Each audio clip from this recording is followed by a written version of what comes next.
जय हिंद दोस्तों, आपका स्वागत है एक बार फिर से आपके अपने चैनल प्रभाकर अपडेट्स पे। दोस्तों मेरा नाम है Vicky Prabhakar, sub inspector Delhi police under training और भूतपूर्व यूपी पुलिस कांस्टेबल। दोस्तों आज की वीडियो होने वाली बहुत स्पेशल। दोस्तों आज की वीडियो आपको बताऊंगा कि भाई यूपी पुलिस में अगर आप सिलेक्ट हो जाते हो तो आप अगर यूपीएसआई में सिलेक्ट हो जाते हो या फिर किसी और नौकरी में तो आपको कितना पैसा देना पड़ेगा ड्यूरिंग ट्रेनिंग। अगर आप ट्रेनिंग के बीच में अगर सिलेक्ट हो जाते हो, अगर आप तैयारी अच्छी है आपकी, या फिर 2 साल के अंदर अंदर आप किसी भी नौकरी में चयनित होते हो तो आपको कितना पैसा देना पड़ेगा और किस हिसाब से पैसा देना पड़ेगा और क्या क्या होता है और 2 साल के बाद क्या प्रोसेस है और रिजाइन का क्या प्रोसेस होता है, आपको सारी चीजें डिटेल में क्लियर आपको बता दूंगा। क्योंकि यूट्यूब पर बहुत ही गंदे तरीके से इस चीज का गलत फायदा उठाया जा रहा है, क्योंकि लोगों को कुछ पता नहीं है। कंटेंट के नाम पे, व्यूज के नाम पे बस यही बता रहे हैं कि इतना पैसा 7 लाख 8 लाख 10 लाख, ऐसे ऐसे चमन बहादुर लोग हैं जो कुछ नहीं जानते, बस बता रहे हैं कि भाई इतना पैसा देना पड़ेगा ताकि बच्चे डिमोटिवेट हो जाए और वो ज्वाइन करें, यूपी पुलिस ज्वाइन कर लें, फिर यूपीएससी की प्रिपरेशन ना करें कि कितना पैसा देना पड़ेगा। भाई डिमोटिवेट मत हो, आपको सारी चीजें इसी वीडियो में बताऊंगा कि भाई क्या प्रोसेस होता है एक्चुअली। क्योंकि मैं पहले यूपी पुलिस में कांस्टेबल था, उसके बाद मैंने रिजाइन करा, उसके बाद मैंने दिल्ली पुलिस में एसआई ज्वाइन करा।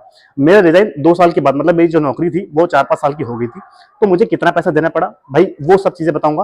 पैसा देना पड़ा कि नहीं पड़ा वो भी चीजें, और क्या प्रोसेस होता है, क्या अगर आप 2 साल के अंदर और ट्रेनिंग के बीच में क्या प्रोसेस होता है, आपको सारी चीजें बताऊंगा। ठीक है, तो वीडियो को लाइक कर दो, चैनल को सब्सक्राइब कर लो, वीडियो को शेयर कर दो। ठीक है, सबसे पहली बात है, अगर आप सेलेक्ट हो जाते हो तो बहुत बहुत बधाई हो आपको। ठीक है, डरने की बात नहीं है। सिलेक्ट होने के लिए आपको पहले पेपर देना पड़ेगा।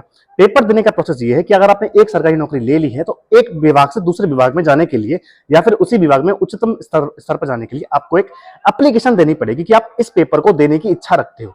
तो जैसे ही आप ट्रेनिंग पर जाओगे, वहां पे आपने कोई भी पेपर भरा है, फॉर्म भरने जा रहे हो, तो फॉर्म भरने से पहले इंटीमेशन आपको देना पड़ेगा या फिर फॉर्म की कॉपी लगानी पड़ेगी। अगर फॉर्म आपने भर दिया है तो आपको अपने विभाग को नोटिफाई करना पड़ेगा कि आपने ये वाला फॉर्म भरा है और भविष्य में इसका जब भी पेपर होगा आपको उसकी अनुमति दी जाए। उसमें एप्लीकेशन में ये लिखी जाए। ठीक है, एप्लीकेशन लिखी कैसे जाती है वो मैं आपको बता दूंगा कि भाई जब पेपर होगा यूपीएससी का, जब भी होगा आपको मैं चीजें बता दूंगा। ठीक है, पहली बात, आपका जो है ट्रेनिंग तक मेरे ख्याल से यूपीएससी का पेपर ना हो, आप पास हो जाओ, कहीं जाके तब जाके यूपीएससी का पेपर आएगा नंबर। ठीक है, उसके अलावा अब पैसे की बात कर ले भाई। मैंने बताया ना आपको, देखो पेपर की अनुमति चाहिए होती है क्योंकि आपने एक सरकारी नौकरी कर ली है, तो एक सरकारी नौकरी के साथ साथ आप दूसरी नौकरी कैसे करोगे, है ना। ये गलत चीज है, इसलिए विभाग जो है मना कर देता है एनओसी देने के लिए। एनओसी क्या होता है, अगर आपको एनओसी मिल जाती है मतलब आपके विभाग को कोई भी आपत्ति नहीं है आपके पेपर देने से, आपके दूसरी नौकरी ज्वाइन करने से। ठीक है, तो आपको एनओसी सेम विभाग के लिए मिलती है, अदर विभाग के लिए आपको जो है नॉन टेक्निकल, मतलब जो एक टेक्निकल डिजाइन ये होता है कि आपकी जो सर्विस है वो काउंट होती है, आपकी जो ईएल होती है वो काउंट होती है, आपकी सर्विस जो है काउंट रहती है दूसरे जो है नौकरी में। तो उसको टेक्निकल मतलब आपने प्रॉपर परमिशन एनओसी वगैरह ली है, वो एक रिजाइन होता है। एक होता है नॉन टेक्निकल जिसमें आपको कुछ भी नहीं करना पड़ता, डायरेक्ट नौकरी छोड़ जाओ।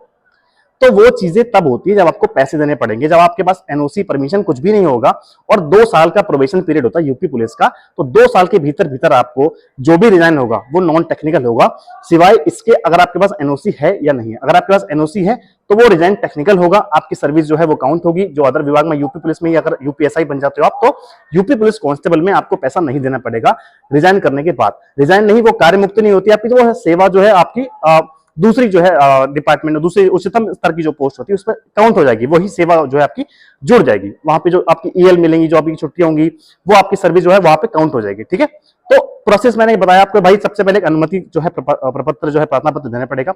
अब पैसे की बात करें भाई, पैसे का बहुत टॉपिक इंपॉर्टेंट है भाई। पैसे का क्या बात है, 2 साल से पहले, 2 साल का प्रोबेशन पीरियड होता है, 2 साल से पहले कोई भी अगर आप एग्जाम निकाल लेते हो, विभाग को अगर आपने नोटिफिकेशन दे रखा है, एप्लीकेशन दे रखी है, अनुमति दे रखी है, अगर विभाग ने पेपर देने की अनुमति दी है तो आपको पेपर देने को मिलेगा, प्रॉपर ज्वाइनिंग कर सकते हो, उसी आधार पर आप ज्वाइनिंग भी कर सकते हो। लेकिन अगर सेम विभाग नहीं है तो आपको डेफिनेटली पैसा देना पड़ेगा, क्योंकि सेम विभाग के अलावा जो हमारे उच्चतम अधिकारी हैं वो परमिशन एनओसी नहीं देंगे आपको। ठीक है, दूसरे एग्जाम्स की परमिशन पेपर देने की दे सकते हैं, लेकिन नौकरी ज्वाइन करने की वो परमिशन आपको एनओसी नहीं देंगे। जो विभाग वाली एनओसी होती है, टेक्निकल डिजाइन होता है, वो आपको नहीं मिलेगा। ठीक है, क्योंकि 2 साल का प्रोबेशन पीरियड होता है। आप परिवीक्षा जो है अवधि में रहोगे तो आपको उसमें सेम विभाग के अलावा किसी विभाग में जाओ तो आपको पैसा देना पड़ेगा। पहला पॉइंट क्लियर। दूसरा ये है, पैसा कब नहीं देना पड़ेगा, अगर आप 2 साल के अंदर अंदर कोई नौकरी छोड़ते हो और यूपी पुलिस में ही कोई दूसरी पोस्ट अपना लेते हो और हायर ग्रेड पे, छोटी ग्रेड पे नहीं, इससे ऊपर ग्रेड पे, तो आपको क्या है एप्लीकेशन देनी पड़ेगी फॉर्म के टाइम पे, और उसमें जो हमारे एसएसपी महोदय होते हैं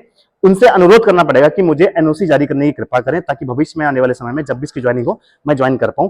फिर अपने बड़े बाबू को एक एप्लीकेशन देनी है कि भाई मैंने सर एप्लीकेशन दी थी एनओसी वगैरह के लिए, तो आप उस चीज को कंसीडर करें और मुझे सेम विभाग में मैं जा रहा हूं तो मुझसे कोई भी धनराशि जो है वसूली ना जाए और ऐसा अनुरोध करके आपको वहां पे जो है, अगर आपको एनओसी जो है एसएसपी महोदय जो है जारी कर देंगे, तो आपको सेम विभाग में अगर यूपी पुलिस कांस्टेबल से यूपीएसआई में जाते हो तो आपको कोई भी पैसा नहीं देना पड़ेगा, केवल 2 साल के लिए। उसके अलावा 2 साल के ऊपर चाहे कहीं जाओ कोई पैसा नहीं देना पड़ेगा, चाहे यूपीएसआई में जाओ कहीं भी जाओ। 2 साल से पहले पहले अगर आपको केवल यूपीएसआई में छूट मिल सकती है, इसके अलावा किसी भी डिपार्टमेंट में आपको छूट नहीं मिलेगी, ठीक है, यूपी पुलिस के अलावा, ठीक है। समझ आ गया आपको? यूपी पुलिस में अगर आप जाते हो तो आपको पैसा नहीं देना पड़ेगा अगर आपको विभाग से एनओसी मिल जाती है। जैसे दिल्ली पुलिस में कांस्टेबल थे बहुत लोग, तो दिल्ली पुलिस में कांस्टेबल से दिल्ली पुलिस एसआई बन गए, मेरे दोस्त हैं एक दो, तो उनको कोई भी पैसा नहीं देना पड़ा क्योंकि डिपार्टमेंटल मामला है ना। तो ऐसे यूपी पुलिस में भी हो सकता है, लेकिन ये बहुत मुश्किल हो जाता है कि भाई एनओसी जारी करे एसएसपी महोदय, क्योंकि विभाग का नुकसान है।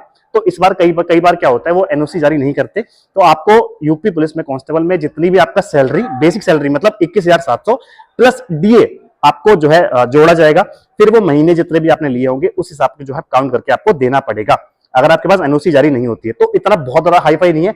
आपको पैसे देने का जुगाड़ बताऊं, पैसे मेरे दोस्तों ने बहुत सारे भरे जो पीएससी में 21 बैच में सेलेक्ट हुए थे, बाद में यूपीएसआई बन गए दोस्तों, उन लोगों ने जो है पैसे दिए। कैसे दिए पैसे? उन्होंने ऐसे दिए थे कि उन्होंने अपनी थोड़ी सेविंग कर रखी थी।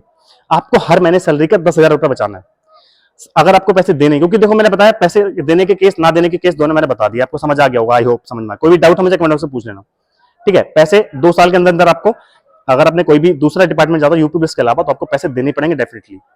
बेसिक और सैलरी प्लस जो आपका डीए मिलता है, आपका 21,700 जो ग्रेड पे है प्लस डीए, इसमें लाके आपको जो है महीने के हिसाब से देना पड़ेगा। उसके अलावा यूपी पुलिस में अगर यूपीएसआई बन जाते हो आपको, तो आपको विभाग जो एसएसपी महोदय होते हैं आपके जिले के, वो उस जिले में अनुरोध करोगे, आपको एनओसी मिल जाएगी। तो आप अपने बड़े बाबू से जो है अनुरोध कर सकते हो कि मैं सेम विभाग में जा रहा हूँ, वहां पे अगर ऐसा हो गया तो आपके प्रावधान के हिसाब से आपको जो है पैसा नहीं देने पड़ेंगे, ठीक है।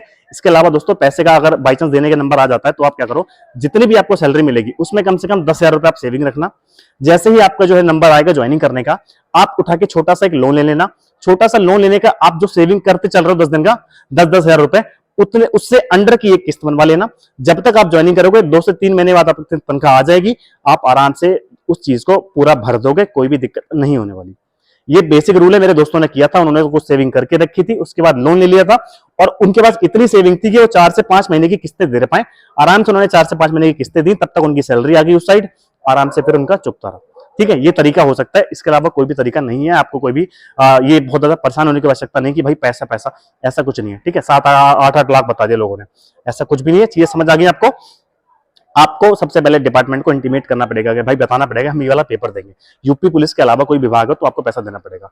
यूपीएसआई में अगर जाना चाहते हो आप, तो यूपी पुलिस में कांस्टेबल आप ज्वाइन कर लो, बहुत आराम से ज्वाइन कर लो, लेकिन थोड़ा समय का इशू रह सकता है। जो यूपी पुलिस में कांस्टेबल है वो तैयारी कैसे करें, स्मार्ट स्टडी, क्योंकि मैं यूपी पुलिस में कांस्टेबल पे प्रॉपर ड्यूटी करते हुए मैंने चीजें करी हैं, तो आप भी कर सकते हो कैसे भी करके, लेकिन ट्रेनिंग में थोड़ा फिक्स रूटीन रहता है, इसलिए थोड़ा दिक्कत हो सकती है। लेकिन मैं फिर भी कोई ना कोई आपके लिए रास्ता निकाल के लाऊंगा कि आप कैसे तैयारी कर सकते हो, अपनी स्मार्ट स्टडी कैसे कर सकते हो, आपको सारी चीजें मैं बताऊंगा इसी चैनल के माध्यम से। तो प्लीज चैनल को सब्सक्राइब कर लो, आपको हर चीज इसी चैनल पर अच्छे से मिलेगी। फिलहाल मैं दिल्ली पुलिस में एसआई की ट्रेनिंग पर हूँ। ये मेरा देखो पीएसआई, ये हमारा ग्राउंड है, यहाँ पे हम ट्रेनिंग कर रहे हैं। तो बस ट्रेनिंग वही नवंबर में पूरी हो जाएगी। और मैं पहले कांस्टेबल था 19 बैच का, 2019 बैच में 41,520 जो है ट्रेनिंग हुई थी उसकी, मैं उस बैच का हूँ। तो कोई भी दिक्कत है मुझे कमेंट बॉक्स में बताना, आपको मैं पूरी हेल्प करूंगा आपके फाइनल सिलेक्शन तक, जब तक आप ट्रेनिंग पर ना चले जाओ। आप प्रॉपर जो आने वाली भर्ती भी है 28,000 के आसपास, उसमें यूपीएसआई के जो पद है उसमें भी मैं आपको प्रॉपर गाइड करूंगा, चीजें बताऊंगा कि भाई कैसे पढ़ाई करते हैं। हालांकि मेरे खुद के मिड टर्म एग्जाम से तो मैं उसमें थोड़ा बिजी हूं, लेकिन आपको प्रॉपर जिस दिन विज्ञप्ति आ गई यूपीएसआई की, प्रॉपर एक ग्रुप बनेगा गाइडेंस का, हर दिन हर चैप्टर का एक टारगेट मिलेगा, वीकली टारगेट, मंथली टारगेट, हर चीज आपको मिलेगी प्रॉपर तरीके से। सिलेक्शन वाली रणनीति जो होती है, क्योंकि मैंने खुद से, मेरा एक सपना था यूपीएसआई, आपका भी वो सपना पूरा करवा के रहूंगा। तो ठीक है, मिलते हैं अगले वीडियो में। चैनल को सब्सक्राइब कर लो ताकि कोई भी वीडियो आपसे मिस ना हो, ठीक है। इंस्टाग्राम में फॉलो कर लो, प्रभाकर दरोगा टीपी, डीपीएसआई विकी 19 मेरी आईडीज है। टेलीग्राम ग्रुप ज्वाइन कर लो, क्योंकि वहां पे सारे मेडिकल से जुड़ी हुई चीजें हैं, कोई भी नई नौकरी है, कुछ भी अपडेट है, आपको वहां पे सारी चीजें मिल जाएंगी, ठीक है दोस्तों। अगले मिलते हैं अगले वीडियो में। जय हिंद दोस्तों, जय हिंद, जय भारत।